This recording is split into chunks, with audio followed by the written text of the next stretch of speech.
Bom dia, boa tarde, boa noite, tudo bem? Como é que estão aí? Estão se cuidando? Vamos começar mais uma aula. Pega o livro. Vou fazer a correção da atividade do livro, tá, galera? Eu sei que vocês estão com saudades, então vamos lá, tá? Vou pegar aqui, vou passar aqui a próxima tela. Então, correção das atividades, página 22. Número 1. Leia o poema a seguir e responda as questões. Não vou fazer a leitura, senão vai ficar muito longo o vídeo, tá? Mas só vou voltar a tela aqui para a gente lembrar a estrutura do poema, né? Tem um título, estrofe, verso. Estrofe seria como se fosse o parágrafo, né? E o verso, cada linha. Então vamos passar para frente. Qual é o assunto do bilhete escrito para o Sr. Grilo? Qual que é o assunto? O que vocês responderam aí? O livro não tem linha, mas dá para escrever no cantinho aí, né? É que a cantoria do grilo, né, atrapalha o sono do eu lírico. O eu lírico é a voz do poema, seria o narrador, mas como se trata do poema, a gente chama de eu lírico. O que as formas verbais em destaque expressam? Certeza, ordem ou dúvida? Expressam uma ordem. Expressam ordem, a forma verbal está no modo imperativo. As formas verbais em destaque se dirigem a qual pessoa do discurso? A terceira pessoa. Tá? E por que você acha que o lírico utilizou esse modo verbal para se dirigir ao grilo? Porque quando ele está falando com alguém, né? Então, se está falando... Quando está falando com você se equivale a ele, que se equivale à terceira pessoa do discurso. Vamos para a próxima. Peraí, deixa eu voltar aqui. Tá certo. Por que você acha que o lírico utilizou esse modo verbal? Porque ele está dando uma ordem, né? Que o modo imperativo é o modo da ordem, como eu havia explicado na aula passada. Então vamos para a próxima página. Vou virar aqui meu livro. Observe as placas de trânsito. Muito legal essa questão do trânsito, né, galera? Relaciona cada placa a seguir ao seu significado. Então, a placa A seria sentido proibido. Então, onde está a setinha aqui, vocês vão colocar a letra A. A placa B é aqui, ó, mantenha-se à direita. A placa C é vire à direita. E a placa D, siga em frente. Qual é o objetivo das placas de trânsito? Para que servem essas placas de trânsito? Para orientar os motoristas a seguir as ordens, né? Seguir as regras de trânsito. Em que modo estão as formas verbais presentes nos significados? Qual modo? Qual modo que a gente está estudando? O modo imperativo. A qual pessoa do discurso essas formas verbais se referem? A terceira pessoa, tá? Entre os itens da atividade A, há uma frase nominal, ou seja, que não apresenta verbo. Então, vou voltar lá à tela. Dessas 4 frases, qual que não tem verbo? Essa aqui, ó, sentido proibido. Ela não tem verbo, então ela é a resposta da letra E é essa. Transforma essa frase nominal em uma frase verbal, empregando o modo imperativo. Como é que, por exemplo, não siga nessa direção. Leia os provérbios a seguir. Vocês leram para responder, né? Vamos passar a próxima tela. A resposta fica D, C, A, B. D, C, A, B.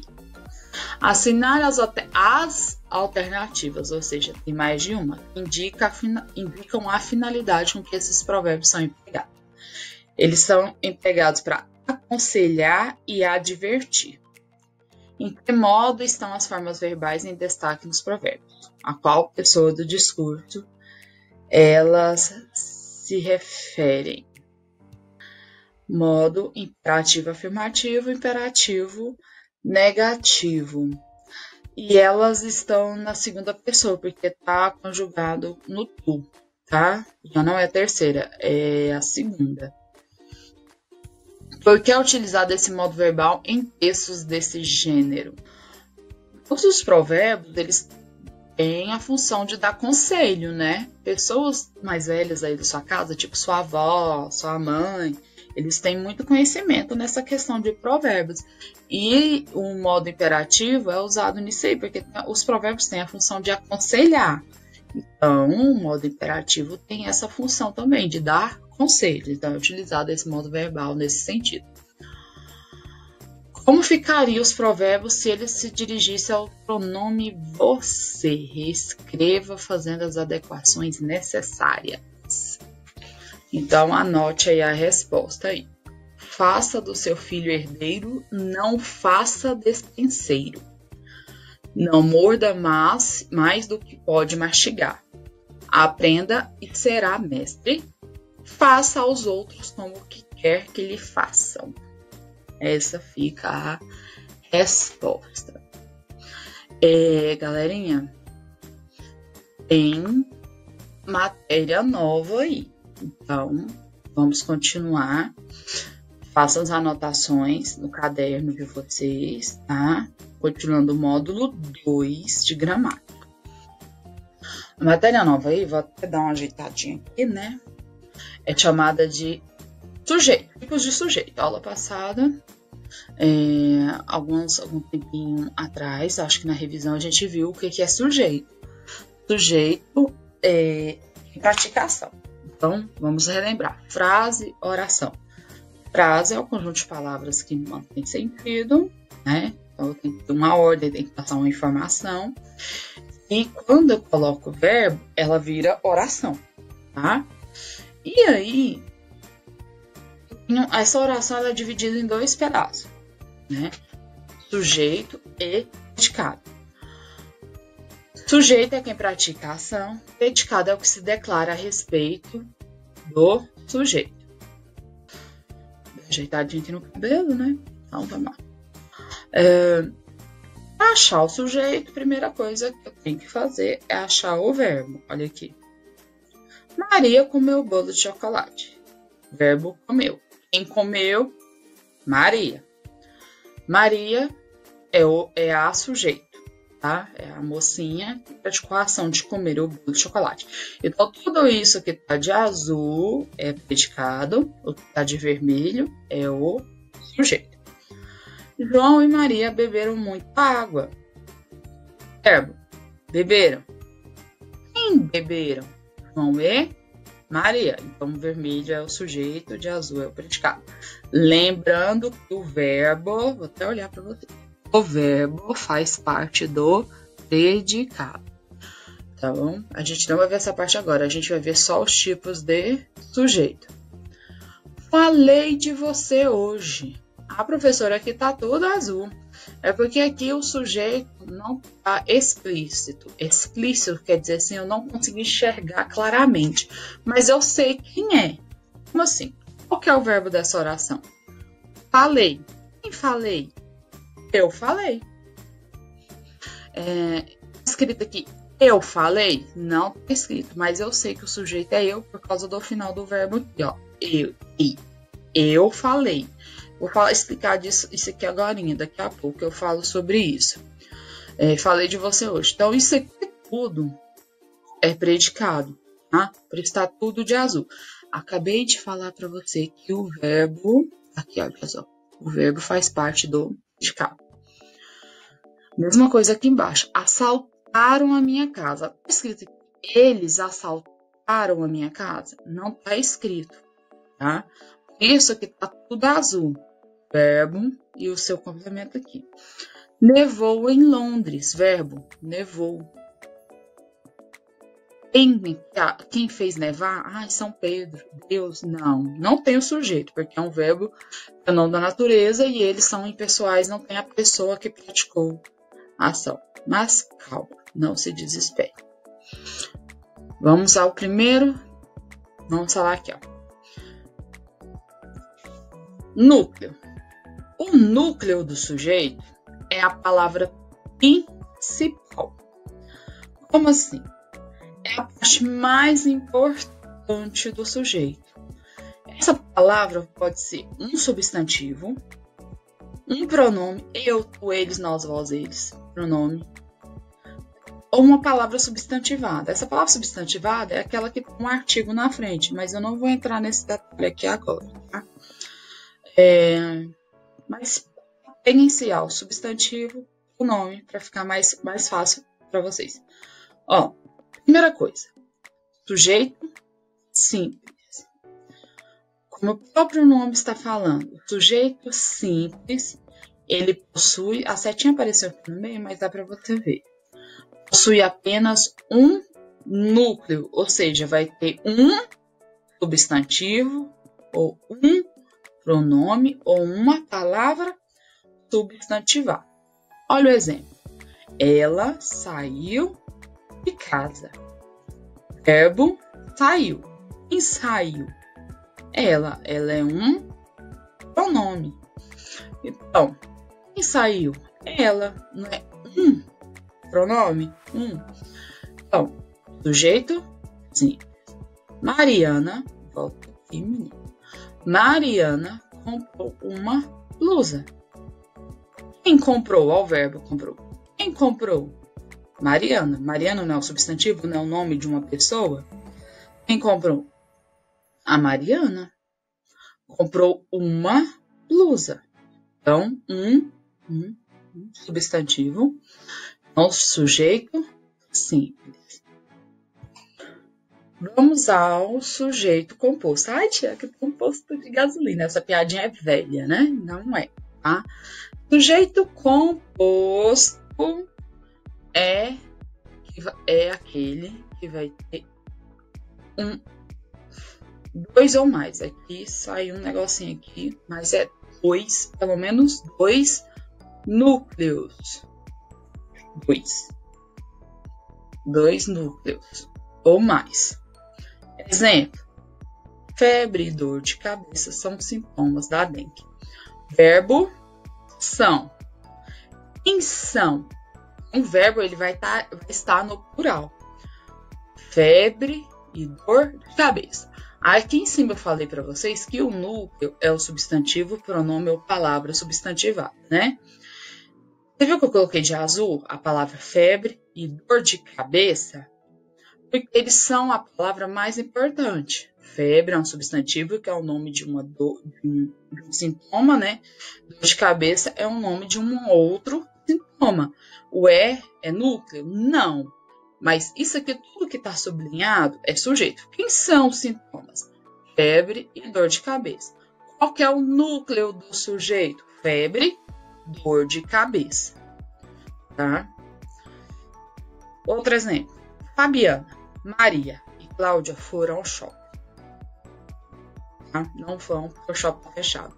Mas, quando a gente voltar dessa quarentena, né, vai todo mundo.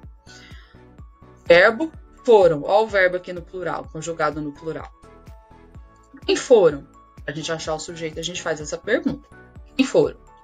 Mariana, Maria e Cláudia. Qual que é o núcleo? Então, eu tenho que achar o substantivo, o nome, ou uma palavra substantivada. Então, qual que é o núcleo? Fabiana, Maria e Cláudia.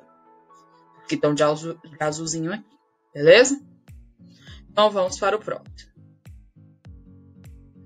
Sujeito desinencial. Não entendi porque que essa setinha ficou aqui na frente, não, mas vou tocar aqui. Sujeito desinencial. Desinência são partezinhas. A gente viu isso no primeiro período. Não é separação de sílaba, não. São as partes do verbo.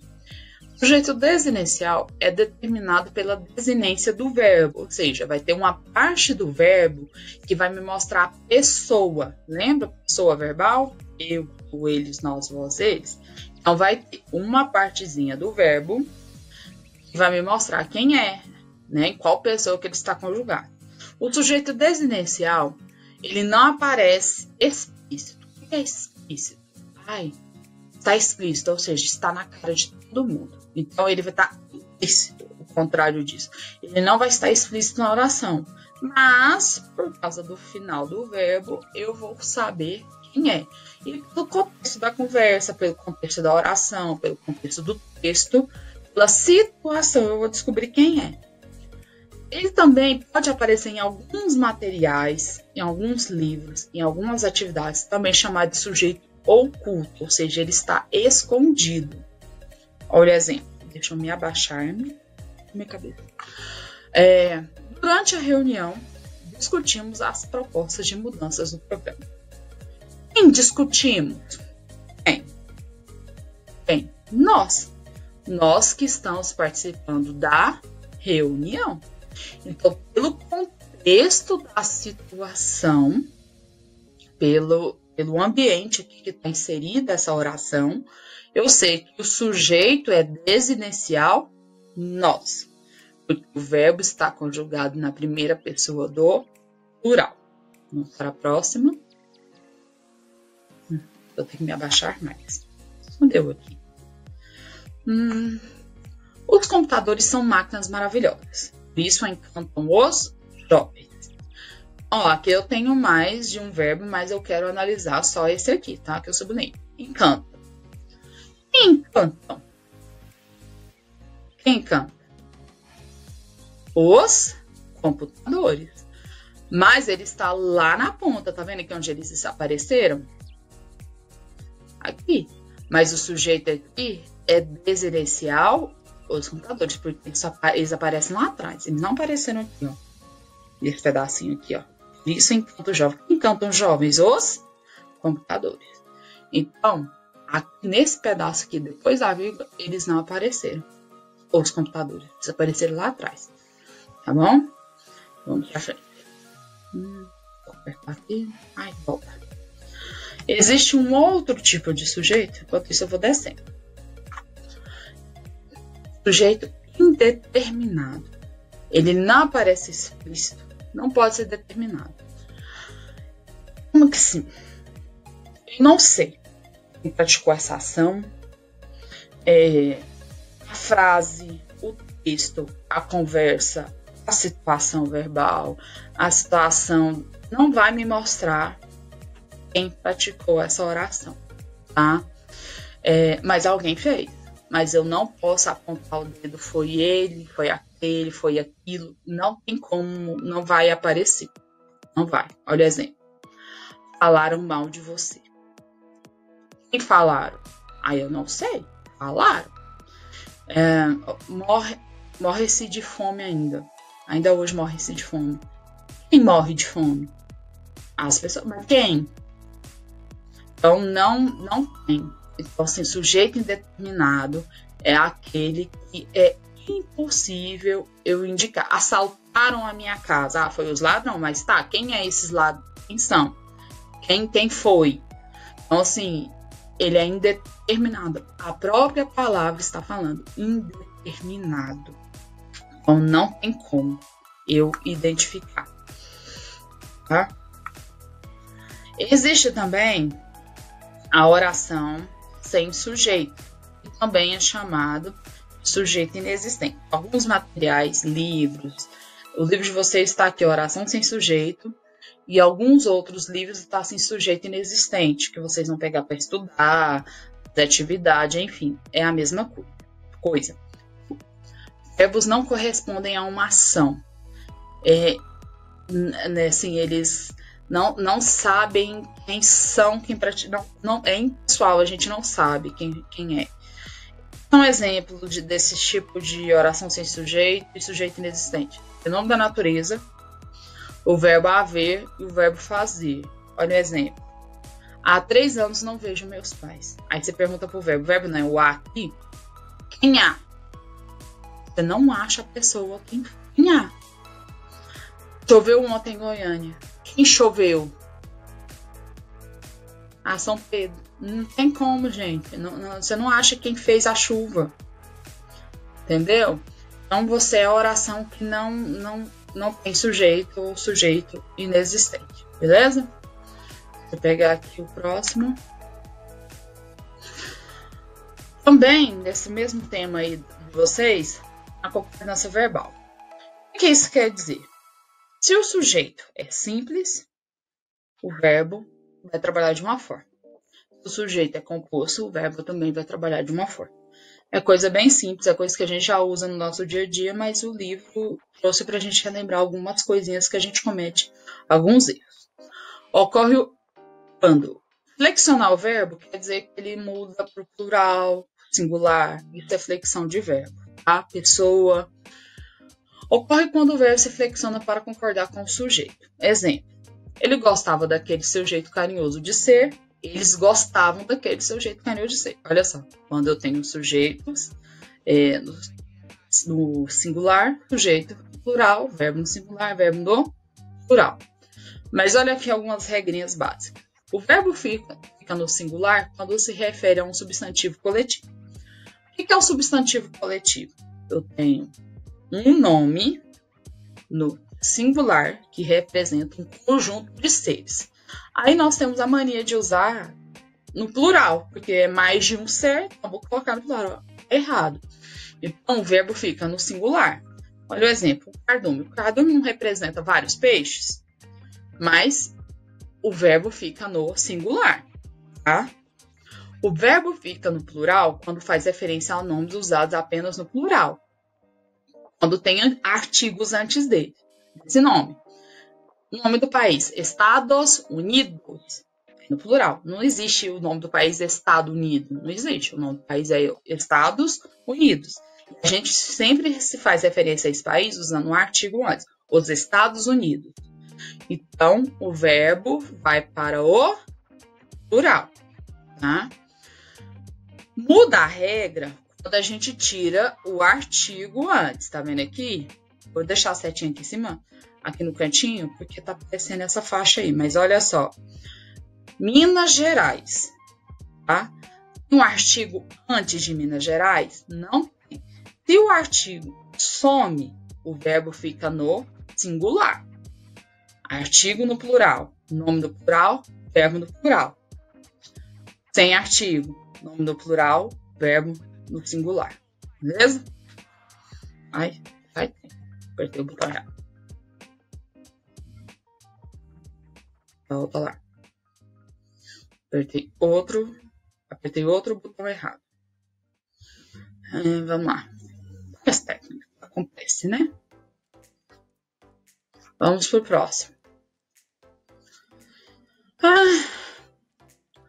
Quando o sujeito é composto. De novo a piadinha, posto de gasolina. Não é posto de gasolina. Ocorre quando o verbo faz referência a um sujeito composto. Há duas situações. O verbo fica no plural quando se refere a um sujeito composto. As meninas e os meninos do coral cantaram muito bem. Olha lá. Sujeito composto e o verbo fica na terceira pessoa do plural. Lógico.